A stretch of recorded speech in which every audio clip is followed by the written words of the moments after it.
If you're struggling to manage your time because you're trying to do all the things for your art career because you never know which one's going to hit and you're always worried you're going to miss out, this is the video for you. I'm Jessica Craddock, and I've taught dozens of artists how to triple their income within a year of working with me. And today I'm sharing the 5 secret weapons you need to start getting your time back and being able to put your energy back into balance and where you want it to be. One of the biggest mistakes that I've seen over and over and that I've done many times myself is that when we're making plans for our marketing, we are planning for our best days, our best weeks. Always imagining that we're going to have 8 hours this day and nothing's going to go wrong that day. When we do that, one of two things happens. Either A, something goes wrong, surprise, surprise, and we're not able to get all of those things done. And then we go into this downward spiral of there's never enough time, I'll never do it right, I can never do enough, and we just start feeling really bad about ourselves. Or we push through whatever came up and we're successful with getting all of those things done. But at the end of it, we are burnt out and we need to take a good amount of time off. So we might as well have taken our time to do it in the first place. So instead of all that, let's just plan instead for things not going right. And that may sound negative, but it's going to put our headspace in a different place for deciding where we want to put our time and our energy, which is what we want. I want to share with you an analogy that may be a little cheesy, but I think it gets the point across well to help you start thinking a little differently. So pretend you're 20 years old and you have $200 that you want to save for retirement. We could take that $200 and put it into a bank account and say, yay, go us. We took the time and the energy to go do that. And now we have $200 to show for it. That's great. You did the work. You got paid. You have money in your bank account for later. Those are all great things. But for anything else to come out of it, for you to continue making money, you have to repeat that process again and again. So you're going to have to go find somehow $200 and put it in the bank account again, and then get 200 more bucks and put it in the bank account again. And that is completely dependent on your time and your energy.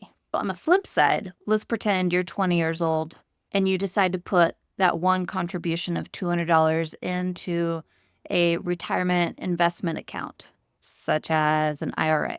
You put in the time and the energy, you got the $200, you put it in. But when you retire at the age of 67, you no longer have $200. You have about $4,500. All you had to do was put in that initial money, and it multiplied a little bit at first, and then it kind of started snowballing into this much larger amount.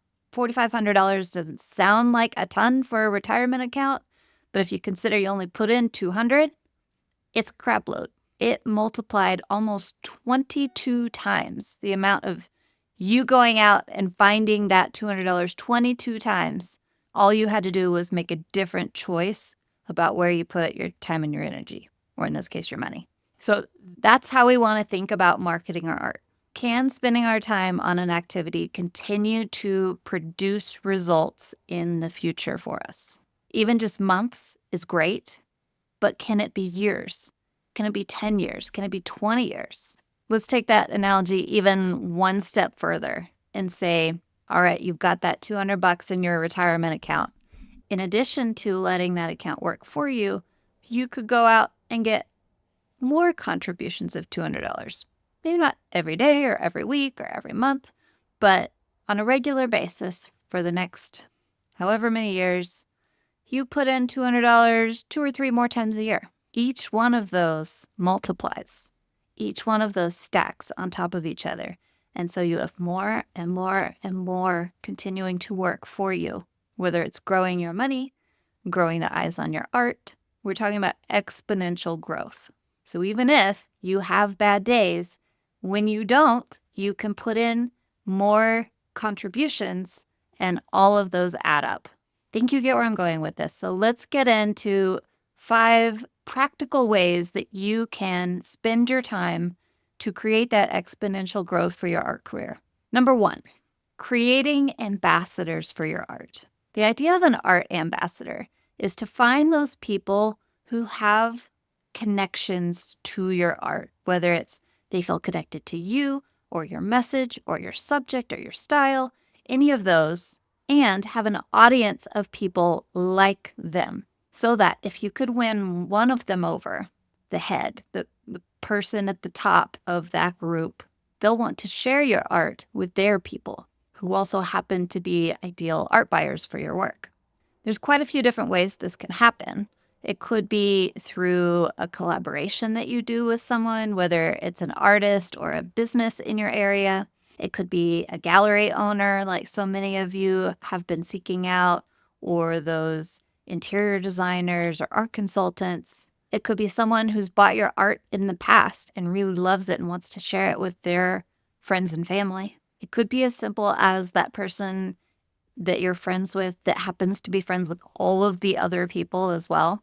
There's a whole spectrum here, from personal relationship to a professional relationship and everywhere in between. But there's some really specific ways that you can talk about your art, share your art, and even just be a real human being to them, to where they're going to become fans and want to share you with their people.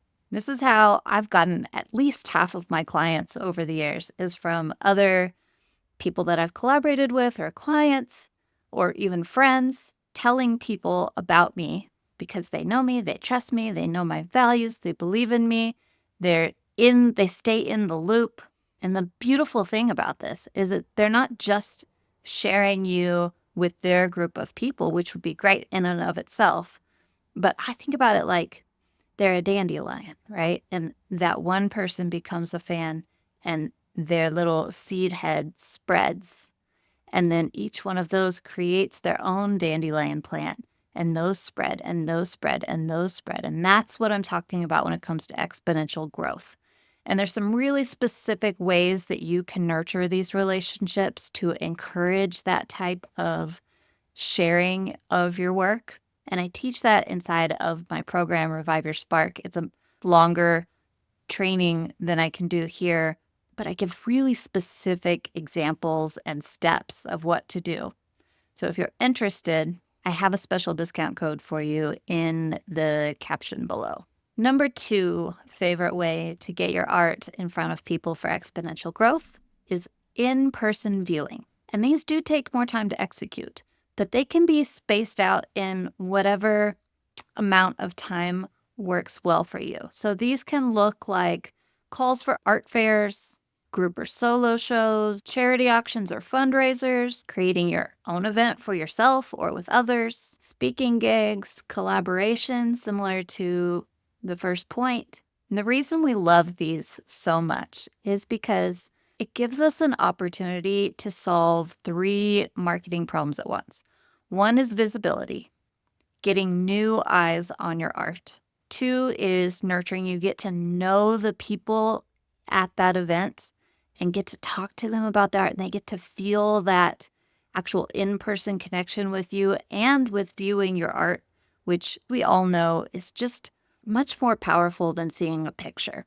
No matter how great the photography is, that in-person viewing creates a much stronger initial connection. And it gives us that opportunity to create sales in the moment.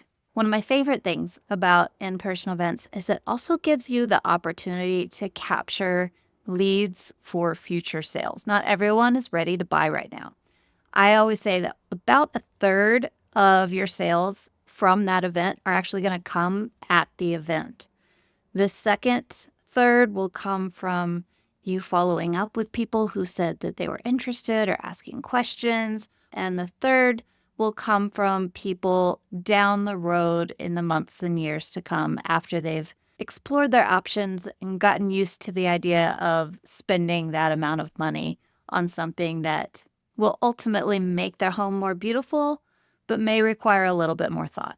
My third strategy, your third strategy, is having a contact list that you own. I'm sure you've all heard this a million times, so I won't spend a lot of time harping on it. But having an email list is so much more powerful than having a following on any other platform, because those come and go, and they all have algorithms that mean one day it's going to work well, one day it's not going to work at all. And that's frustrating. So having a contact list that you can own, ideally a newsletter, or if you have more funds available to you, a snail mail list, either way, where you're able to reach them directly. And every time a name gets added to that list, and every time you send out an email, that's a contact point with an interested person. So let's say one day you have 5 people on your email list, maybe you're just starting, and you send out your first email, that's 5 contact points. But in a year, you've grown it to 100, and you've sent 10 emails by then. See how the math goes? That's 1,000 contact points. And yes, people will unsubscribe. But as your list grows and as you send out more communication with those people, the more opportunities you have for them to decide, oh yeah, I should tell that person about them. Or I really wanted that piece, I forgot. Or, oh, that made me think about that in a different way. And now I really want a piece of their work. It just gives you more and more opportunities in an exponential fashion to get that sale. The fourth one is organic traffic. This is how I started my business. This is what I most organically know how to do.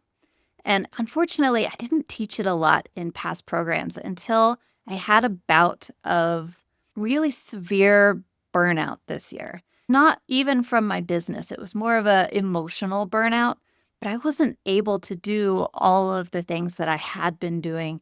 And it made me realize that I needed to come back to my roots and teach my clients how to do it as well. So again, in all of these, I'm teaching inside of my program, Revive Your Spark, but this is a key cornerstone of that program. Organic traffic just means that people are coming to visit your website without you continuing to have to post daily or always putting new stuff in. Now, of course, you are going to have to put things out there for people to find to come to you. But the beautiful thing about organic traffic is that you optimize it to grow over time. The way that you do that is through searchability. So there's a couple different platforms you can use. You could use YouTube like this one. You can use Google SEO. You can use Pinterest. And there's some others out there, but those are my favorite because once you put the content out there, people can look for it and come across it and find it for years and years and years to come, which means if you're having a bad month, people could still be coming to your website without you actually doing anything, which is secretly what we all want, right? Number 5 is the thing that makes number 4 work.